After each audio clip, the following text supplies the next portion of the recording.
Thank you so much for the invitation. And without due delay, as my presentation touches upon my contribution to the fantastic report that we just saw, its final version, I will try to be, in a sense, brief and just to capture several main trends, as I think more details can be found in the report. What is important is to bear in mind that when we talk about the radical right in Bulgaria, there is a certain, I would say, the different environment than the one that we just heard from Edith about the specific Hungarian circumstances. In other words, I would say that if we observe an institutionalized framework for the and political role for the existence of far right as an element of the particular political regime in Hungary. This was also an element that was existing for a certain period of time, in the period of the three Boyko Borisov's governments between 2009 and 2021. But over the last several years, since I would say, ongoing peaceful struggle for the new face of Bulgaria, the far right obtained a new face. It led to two very interesting processes. The first one was quite noticeable marginalization of the, I would say, non-parliamentary far right, which would mean that various radical groups and far right organizations like football hooligans, like various small political entities, literally disappeared from the political spectrum, as currently the main attention is concentrated over the clash between the former Prime Minister Boyko Borisov's party GERB and the reformist parties that created a coalition known as We Continue Change Democratic Bulgaria. So technically, I would say that in comparison to Hungary, in a sense, the usefulness of the far right decreased, and it is now literally a matter of a fascination with the problem with itself than with obvious presence in the mainstream political life that positions the Bulgarian far right. Nevertheless, I think first and foremost, I owe a brief introduction when it comes to the varieties of far right in Bulgaria. First and foremost, and I think this is what is most relevant for us up until today, is the post-communist alternative for communism that, in a sense, grasped the far-right narratives in the eve of Bulgaria's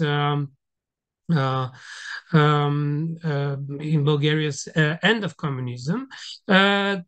It constituted a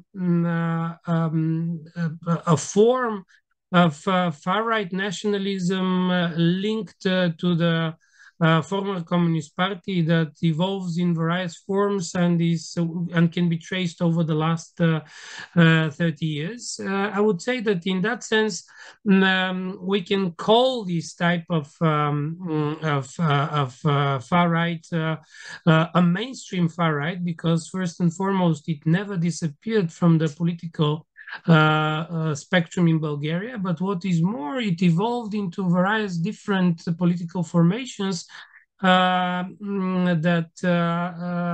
played important role in Bulgaria's politics, especially after the Bulgarian membership in the European Union, embracing this kind of Eurosceptic slash pro-Russian narrative that will be visible in various ways in Bulgarian politics. What is important, if we are to, without going into each and every political party, we try to capture them and their evolution within the report, but overall, the current emanation of this post-communist alternative for communism is the existence, presence, and very, I would say, vocal anti-systemic presence of a party called Revival, a party that I will touch upon a little bit later in more detail.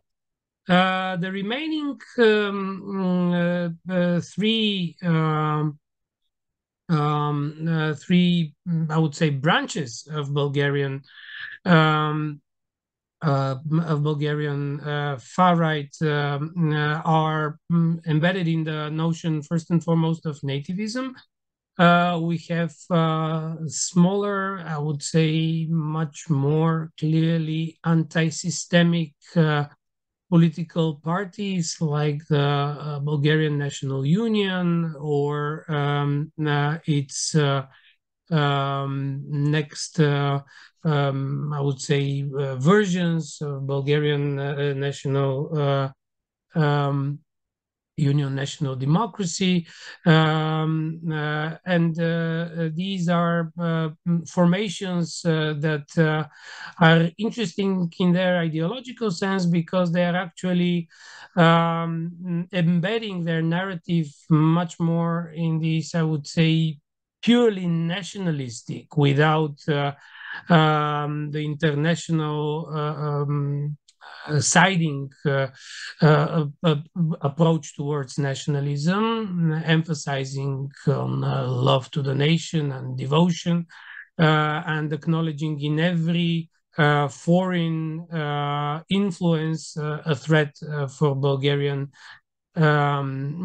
Bulgarian nation. This is important to the extent that they reject both Russian and Western influence. So, in a sense, they fairly treat every single foreign influence. They're, of course, very marginal, with several thousand members at best, depending on the elections and the political period, but they exist as, I would say, a consistent element of the Bulgarian political spectrum. Then we have followers of Western subcultures, and here, of course, we can both mention numerous small groups, quite often representing subcultures such as skins, neo-Nazis, also quite often associated with football hooligans or constituting parts of football teams, ultras and fans. They are important because, and although not currently over the last 2 years, they were used in various ways during Borisov's period in power as groups that were pursuing or were conducting or serving various political favors. So in that sense, they were considered as a quite useful tool for triggering some social turbulences, tensions, emotions, participation in various protests or the organization of anti-protests, which was and is still considered to be an extremely efficient tool in order to diminish the role of popular protests against the government. Nevertheless, the last group that deserves our attention is the existence of Paramilitary organizations, they are also extremely marginal. I think that in order to be fair, I need to mention that those websites that could serve as a source of information show that over the last several years, these websites were not being updated in any way, which well can lead us to conclusion that probably these formats were in one way or another suppressed by the state authorities, which doesn't mean that they do not have new faces. What is interesting about these paramilitary organizations is that they, up until the full scale Russian aggression on Ukraine, were not hiding or were even, let's say, promoting the fact that they have connections to Russian secret services, that representatives of these secret services allegedly participate in their trainings and they organize camps and things like that train them. Nevertheless, as I have mentioned, over the last several years, there is much less on that matter in Bulgarian media and public discourse. When it comes to the perception of the far right in Bulgaria and the notion of far right parties, I tried to compare two things. As you know, since 2021, we have a serious political a period of political instability in Bulgaria. Some call it a political crisis, others calls it a silent political revolution, or an effort to change the model, the political model in the country from a captured state into a liberal democracy. I'm not going to go into the details of this conflict, but what is important for us is that up until these first elections of this cycle of destabilization, which started in April 2021, we see a rather stable representation of the Bulgarian far right in the as votes casted for political parties in Bulgaria in parliamentary elections, and then we have a profound decline in support for far right. Which was being explained primarily with the fact that it was the far-right coalition partners of Boyko Borisov who took enormous part of the blame for the political crisis and for this popular mobilization. So the far-right was, let's say, in a defensive position over the elections between July 2021 and October 2022.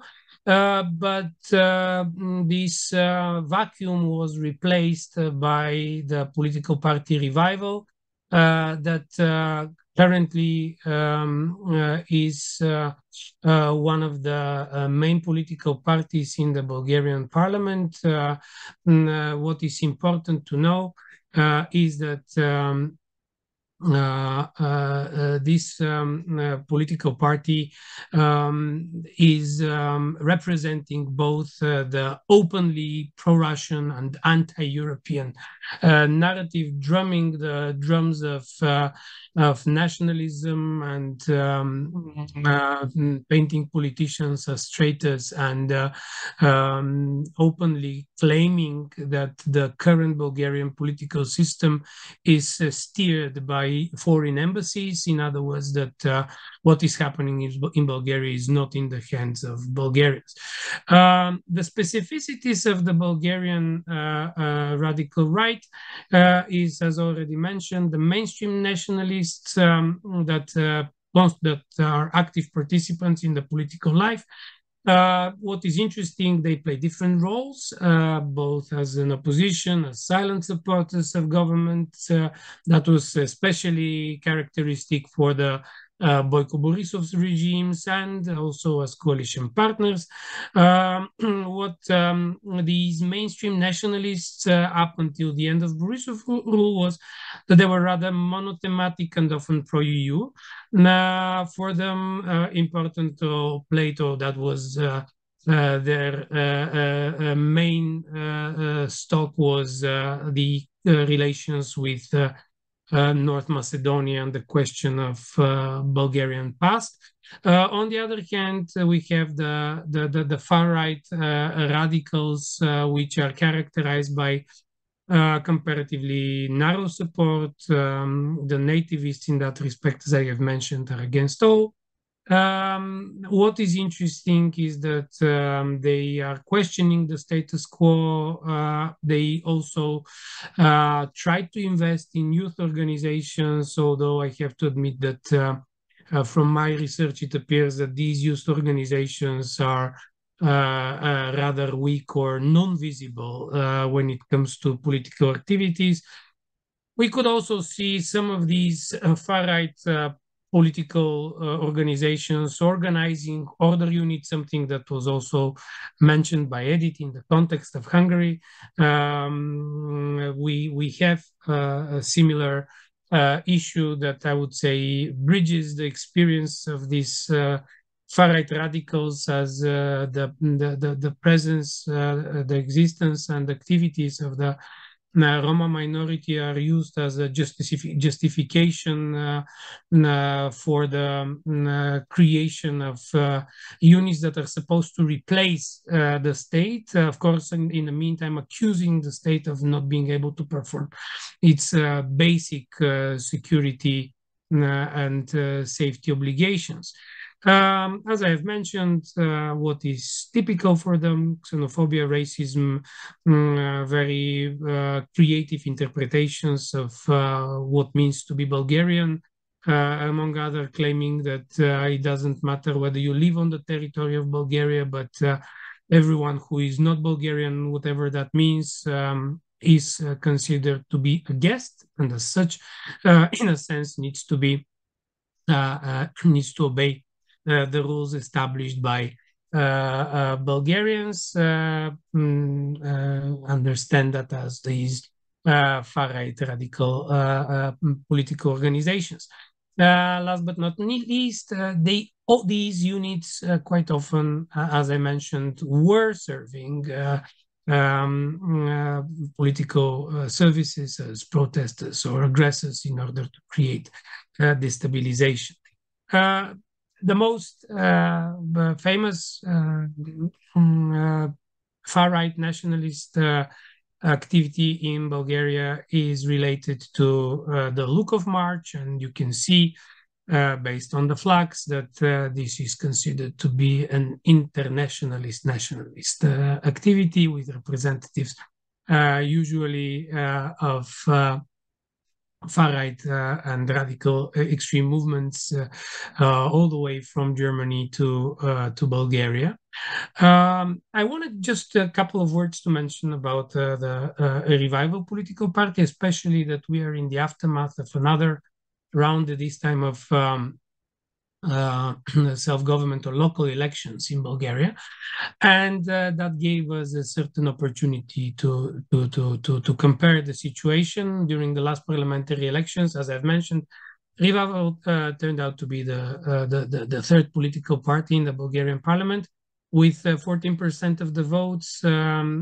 However, the current self-government elections show again a rapid decline in the support of Revival.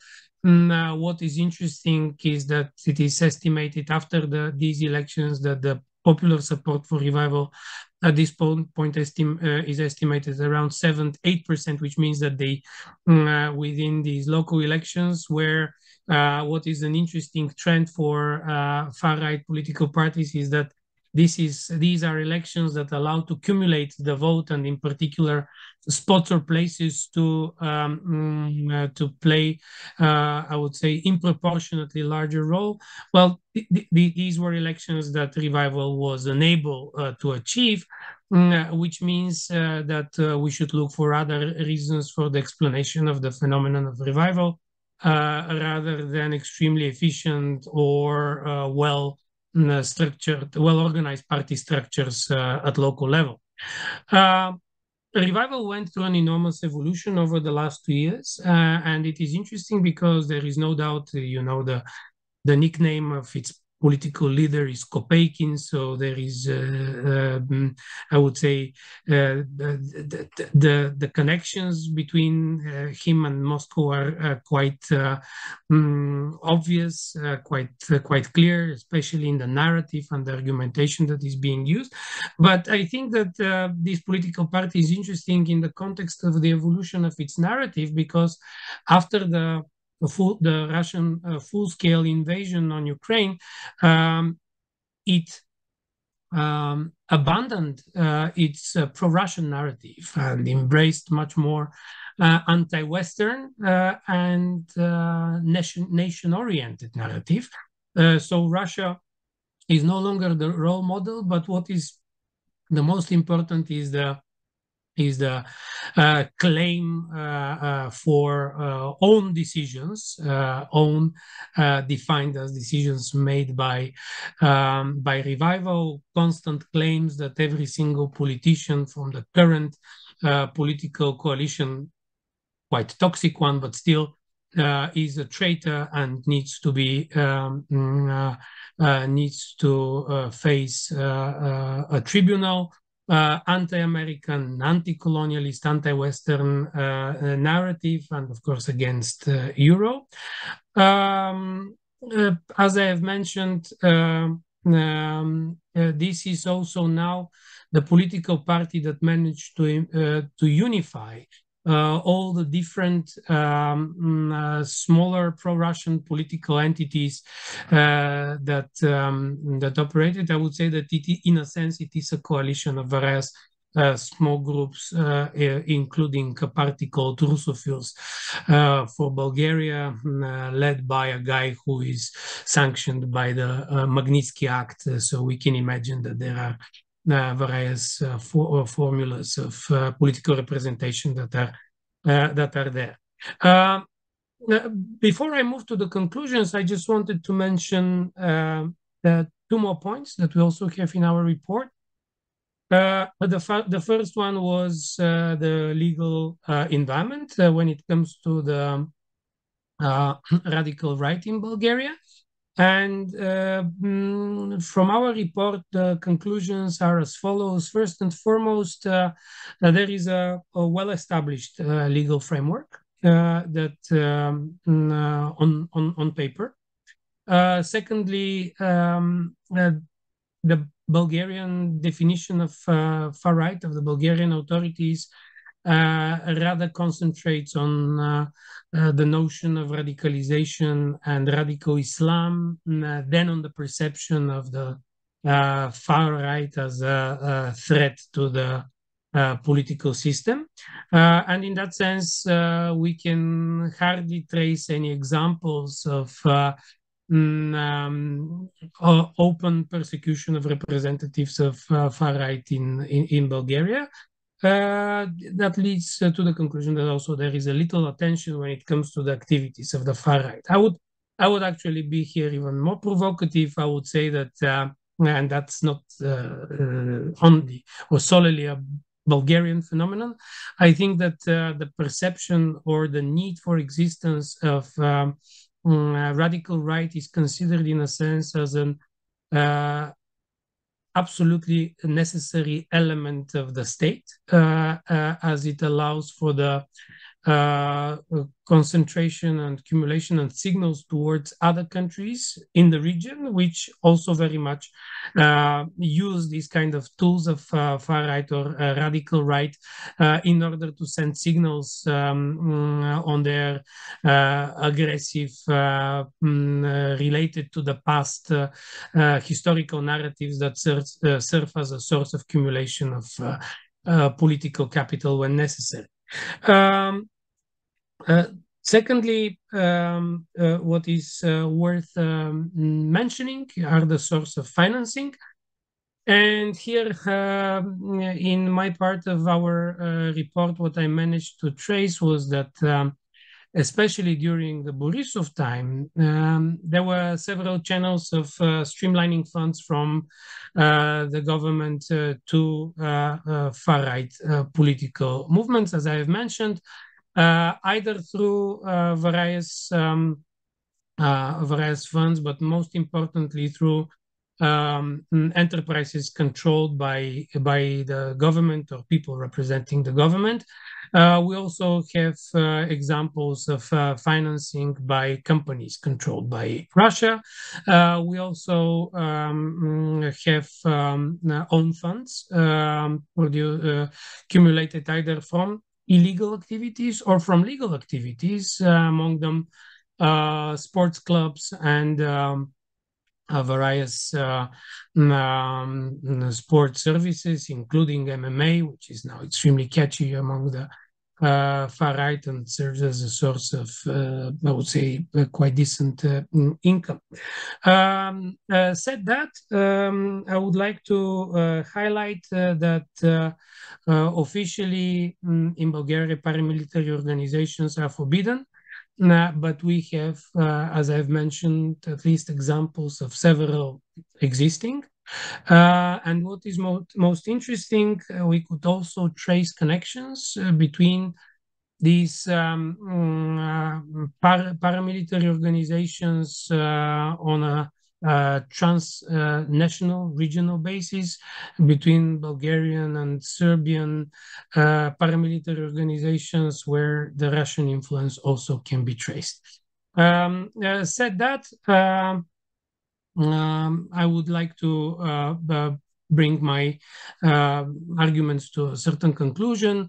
Largely, the far-right organizations are actively backed by Russia, or Russia is present when it comes to the far-right in Bulgaria.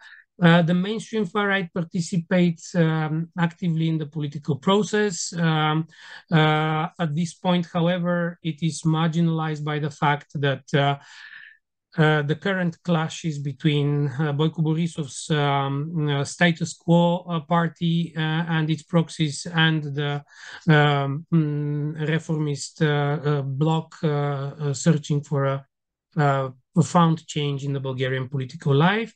Far-right groups are frequently used for political purposes. We can identify mechanisms through which the Bulgarian authorities also finance the far right, and that was particularly relevant for the period of Boyko Borisov's governments. And currently, there are no such indications. Far-right related legal provisions, GLOBSEC and the European standards, and as I have mentioned already, Bulgarian authorities does not consider far-right as a significant threat to national security. Said that, I would like to thank you very much for your attention, and I'm looking forward to your questions.